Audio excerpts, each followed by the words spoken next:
Welcome to Doing Time with Joe. I'm your host, Joe Baker, back again with another episode, y'all. In this episode, I'm going to be talking about missed opportunities. Missed opportunities, man. It's this guy, before he even left the penitentiary, he was talking about he had one more run in him, right? He's married with two kids, and he had already done the sentence that he got out on. He did like 8 years on a 35. Don't know how he managed that, but he had all of the rest of that time to do. He had over 15 years on paper, 15, 17 years on paper. He lasted all of, 18 months, 2 years. And I'm going to be talking about this missed opportunity and the role he could have improved on and the role that his family played in it. So sit back, relax, and enjoy the show, y'all.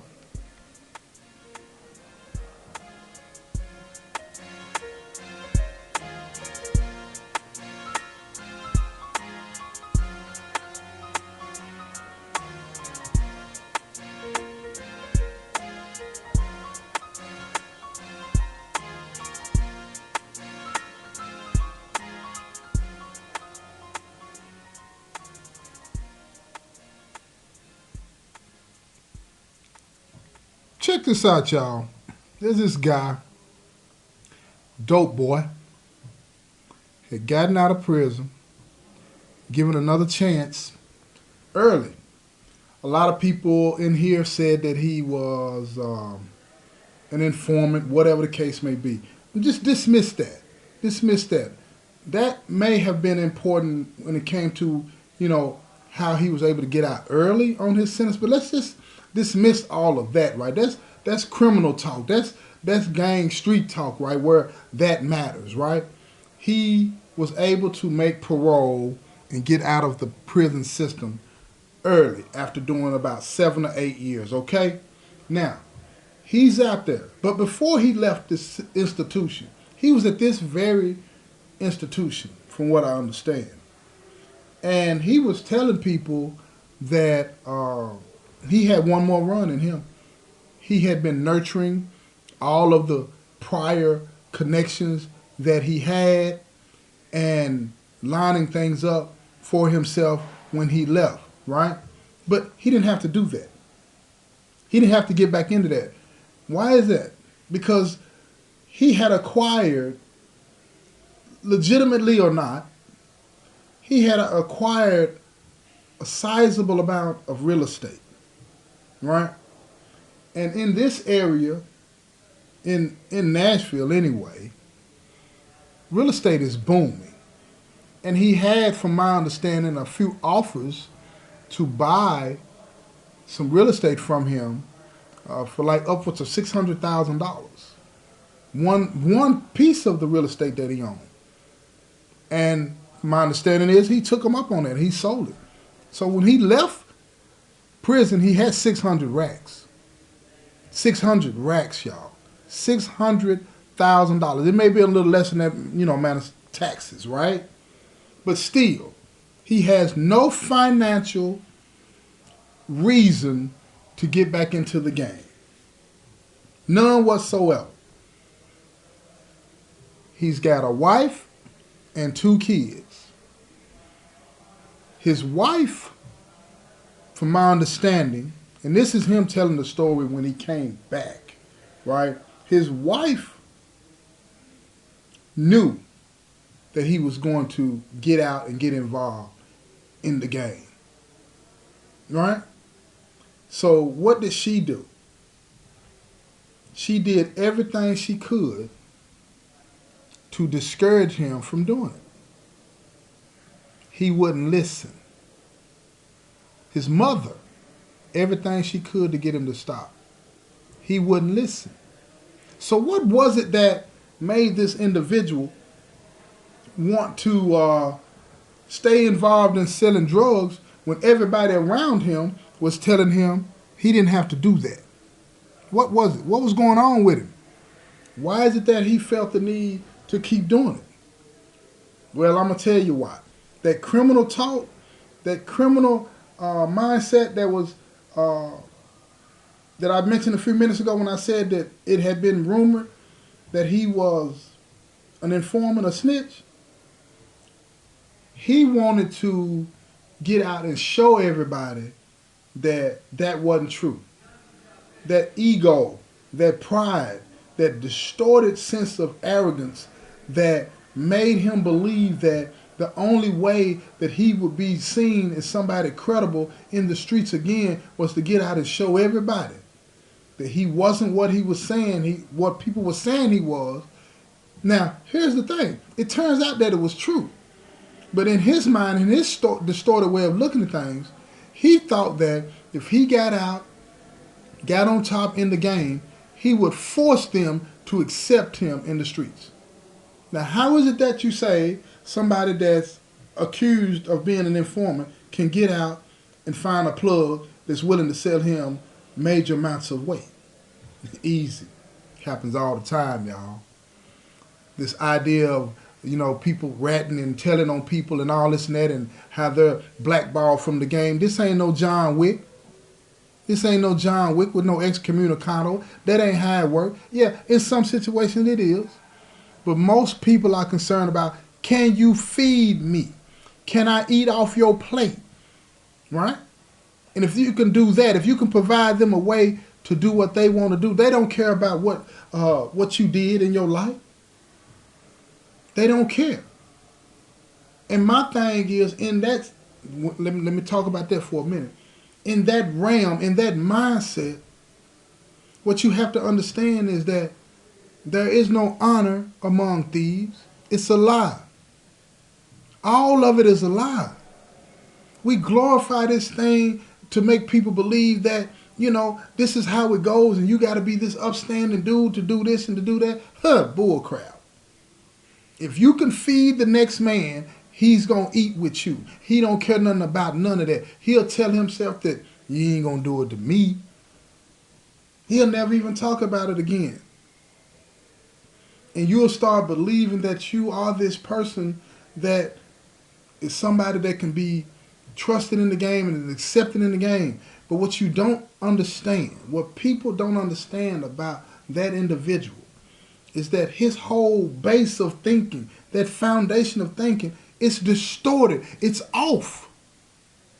Nothing that he contemplates and comes up with is going to make sense because it's like the fruit of the poisonous vine, as we say. The fruit that he's bearing is poison. And he doesn't even understand that it's killing him, but it's killing him slowly. See, that's what crime does to you. It eats away at you. Negative behavior, it eats away at you. Swallows you up. Have you thinking all silly, thinking that you're making sense. You ain't making no sense. You ain't making no sense. But let me get back to it. He's out there, he's balling out of control. Doesn't have any sense, as I said. He's riding around. He's got 2 keys in the trunk and 2 keys. This is heroin now, y'all. And 2 keys with fentanyl at the house, back at the house, at this new girlfriend's house of his. Right? And she knows it. She knows it. She's his ride or die, as they say. And she's a fool. That's what she is. She's a plumb fool. And don't get it twisted. Don't get it twisted. Once upon a time, when I was in the game, you know what I'm saying? Somebody like that, oh yeah, she down. Like 4 flats and a jack. But what I'm telling you is this. What I'm telling you is this. Anything that can cause you to bring harm to other people and lose your freedoms, that ain't ride or die. That's stupid. I want somebody that's going to be ride or die on holding me accountable. Making me come home at night and say, look here, I love you. Feed me good, making good love into me. That's ride or die. That's what real ride or die is. But now, when you're lazy, have missed out on opportunities in your life to educate yourself in a way beyond the nonsense, and you seem and start to believe that you're stuck in this position for the rest of your life, now you want to rationalize and make it make sense. You can't make it make sense, y'all. You can't make it make sense. I don't care what you tell yourself. It don't make sense. So what did he do? You know what he did. Called a case. Called a case. Got caught with 2 keys and a gun. Hell no. With fentanyl. With fentanyl. And then they got another case on him in another county where it's supposedly sexual assault. Dope man, dope man. Why? How is it that a dope man is taking something? I thought a dope man can, you know what I'm saying? They got him, they throwing their legs open for him. Something's wrong, right? That's what I'm thinking. So now he's back. Now he's trying to convince, because they went to the house too and found the dope. Now he's trying to convince his girlfriend that has no connection to him, no kids by him, no nothing. And she's almost 12 years younger than him. He's trying to take advantage of her, y'all. But he's trying to convince her to take the charge. At first, when she came back, she said she was going to take the charge, right, for what got caught in the house. Then supposedly he's going to give some information up on what he got caught in the car with. But after 2 or 3 months in here, she starts to realize, ding, ding, ding, ding, ding, ding, I don't have no emotional connections to him. I don't have no kids by him. I don't know if he really loves me. Guess what she do? I ain't taking no charge. Boom, goes to the grand jury. He's indicted. He gets indicted. He takes it to trial because the house is in her name. It's got to be hers. Well, star witness testified against him. Bipped him. What he got? He got a nifty 50. If you play dominoes, you know what that is. A nifty 50, 5-0, that he's got to do. On top of the 12 or 13 years that he has left on paper.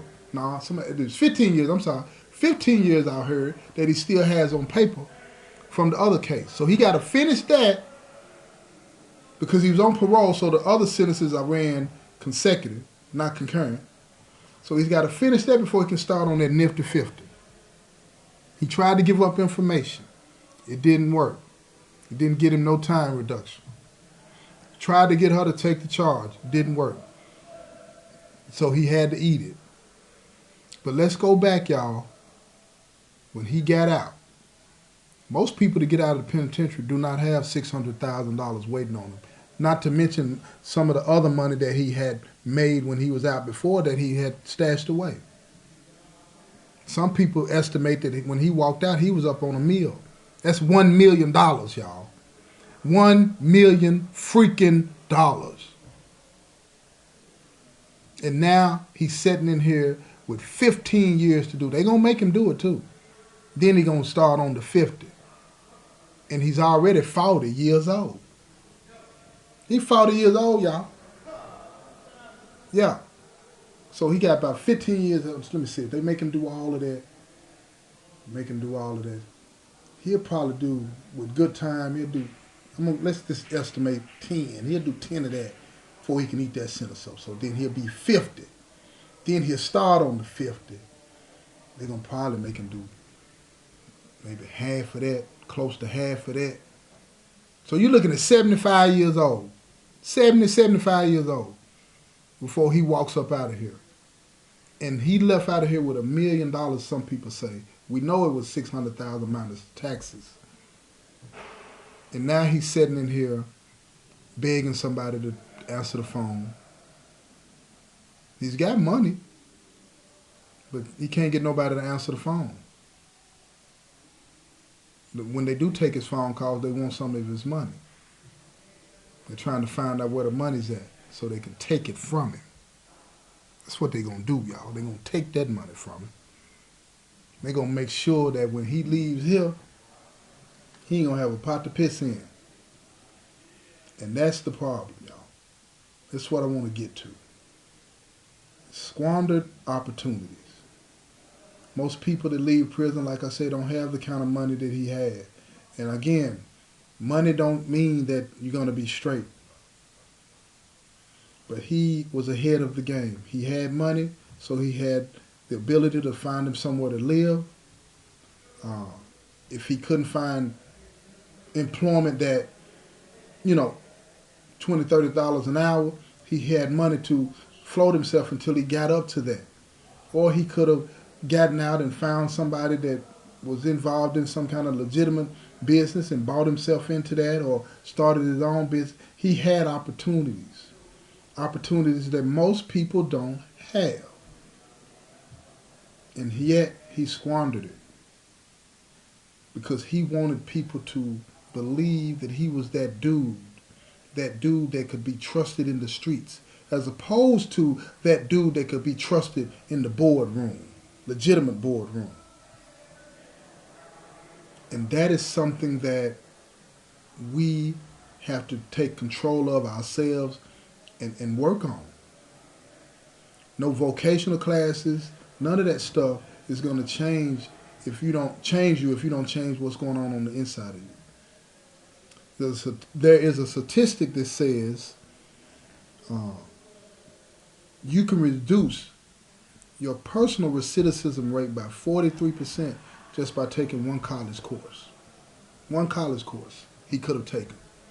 And it would have opened him up to another world. See, that's what education does. It opens you up to another world. But he didn't bother to do that because he was so blinded by the streets and what the streets thought of him that he threw his life away. Now, what about his two kids? What about them? Will they be coming to see him in prison? I hope so. And I hope he tells them the right thing. But see, that's what one more run will get you. That's what one more run will get you. Coming up into a place like this and being confused and tricked into believing that this stuff means something. Believing that being a convict means something. Believing that being called an upstanding guy in the streets means something. It don't mean nothing. It don't mean nothing. A worthless drug dealer. Somebody that would sell drugs with fentanyl in it that's killing people to his own community, the people in his own community. If he don't care about his own people, he can't care about nobody else. But he did all this it was just selfish reason. Just selfish reason. When his wife asked him not to do it, his mama asked him not to do it. But that psychological hold that criminal mindset can have on us sometimes was too strong for him. Too strong for him. And that's what I want to impart to all of you out there that might be listening. If you find yourself in a situation, man, where you're thinking about stepping back out there, stepping back into the streets, I advise you not to do it. Think about this dude. And if it gets hard and you get to struggling, keep struggling, man. Keep struggling. Because I would rather see you struggling and staying free than living easy and being incarcerated eventually. Because that's the option that you're facing. That's the option that you're facing. You find yourself in a situation where you can't do anything for the people that you love. And one day, this brother's going to wake up, and he's starting to because I see it. He's going to wake up and realize what he did, what he had, what he lost, what he sacrificed. And I hope that happens before he loses his mind. Because I'm seeing signs of that too. And that's another thing that I wanted to point out to you. You know, when you wake up to the realities of the crime that you committed and start to hold yourself accountable for it, they don't let you out. It's not how it works. They don't let you out of prison. You still got to do your sentence, even though you're woke. And he's losing it now because nobody's answering his phone. He had some arrangement with the bank where they send him his money, so he's straight on money on his books. But this is what people like him eventually will do. He'll get cool with somebody in here. They can put him in the car with a female. He'll start talking to her, not knowing that she's finna trick him out of his bread. because he's running his mouth about how much money he had. That's how I know. Next thing you know, the girl that he's with, off the top, I love you, daddy. I love you, baby. If anything I can do for you, let me know. Now, he's going to go down one of two roads. One of three. He's going to either lose his mind, end up on psychotropic drugs, medication. He's going to get it together, even though it's going to be hard, and hold himself accountable and do the right thing. Or he's going to hold fast to that criminal mindset and seek validation and hear from the people in here. And to do that, he's going to get involved in the dope game. He has the money to do it. It don't take a lot of drugs in here to be seen as the guy. And I think, and I hope, that that's not what he does. But I'm looking at him every day, and I see him slipping away. I see him, he'll sit at the phone, and he'll dial the number back. Nobody answers. He'll dial it again. Nobody answers. He'll dial it about 10 times, back to back. Nobody's answered. Then he'll just sit there, look around to see if anybody's waiting on the phone. And if nobody's waiting on the phone, he'll just sit there. And he'll take the phone off the hook and set the receiver in his lap. For those of you that don't know what a receiver is, we still got the old school phone like we have at the phone booth on the time. You know what I'm saying? We ain't got no smartphones in here. Not legally anyway. So, now that nobody's answering the phone for him, he's ashamed to call his mother, I guess. I know his mama answered the phone, or his ex-wife, but he don't want to call them because they were the ones trying to tell him to do the right thing.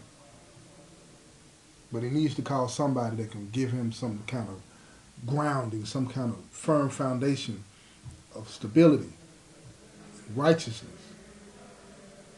But I don't know if he'll do that. I don't know if he'll do that, y'all. I don't know if he can take it. I don't know if he can handle that. But at the end of the day, keep that in mind out there, y'all, when you're thinking about crossing that line, or if you know somebody that's crossing that line, you be that voice of reason. Be that voice of reason and use this story as an example. Send it to them. Tell them to listen.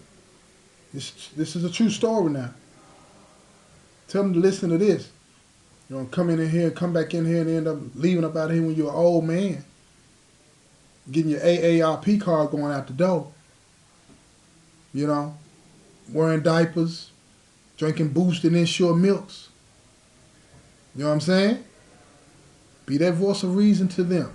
And if it happens to be you that's thinking about that, come on now. Think these folks playing? Folks ain't playing. They don't care nothing about giving out 30, 40, 50 years and letting you do it. And letting you do it now. I'm telling you what I know. Telling you what I know. But I'm going to wrap this thing up, man. I appreciate y'all. Share this on your social media pages. Hit them comments for me. Let me know what you think about it. I appreciate all of you. You know what I'm saying? This has been another episode of Doing Time with Joe.